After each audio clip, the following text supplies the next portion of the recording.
কেমন আছো সবাই? রান্নার নতুন আর একটা ভিডিওতে তোমাদের অনেক স্বাগত। তো আজ তোমাদের আমার শাশুড়ি মায়ের হাতের খাসির মাংস দেখাবো। তো প্রথমে মাংসটা বাজার থেকে এনেছে, ঢেলে নিলাম, ওটাকে ভালো করে ধুয়ে রেখে দিতে হবে। এদিকে দেখো গোটা জিরে ধনে এগুলো আমি ভিজিয়ে রেখে দিয়েছিলাম।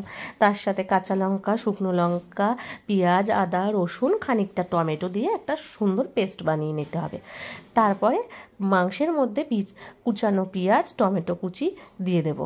আর এদিকে আলুটায় আর পেঁপেটা নুন হলুদ মাখিয়ে রেখে দিতে হবে। আর এখানে দিয়ে দেবো মশলাটা, ঢেলে দিয়ে দিলাম।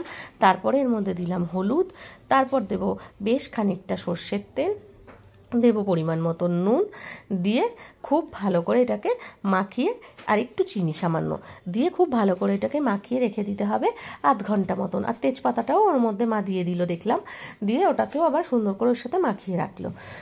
মাখানোর পরে তারপরে কড়াইয়ে তেল গরম করে আগে পেঁপেটা আলুটা ভেজে নেবে।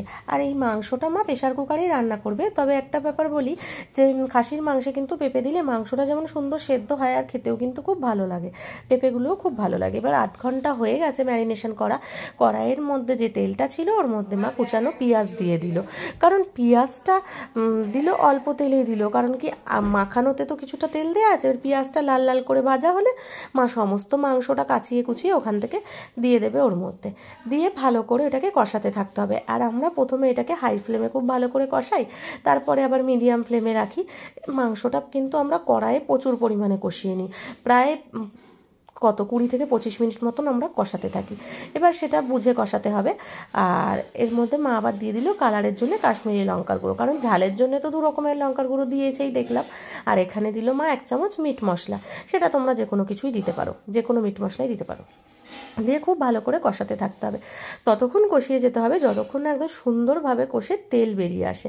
দেখো সুন্দর তেল বেরিয়ে এসছে। এইবার মা করবে কি, যে আলুটা আর পেঁপেটা ভেজে রেখেছিল সেটা ওর মধ্যে দিয়ে দেবে, দিয়ে খানিকক্ষণ 5 মিনিট 3-4 মতন কষিয়ে নেবে। কষিয়ে নিয়ে আবার ওই পেঁপে আর আলুটা তুলে রেখে দেবে, কারণ কি মাছের একসঙ্গে মাংসের সাথে সিটি দিলে পুরোটাই গলে যাবে।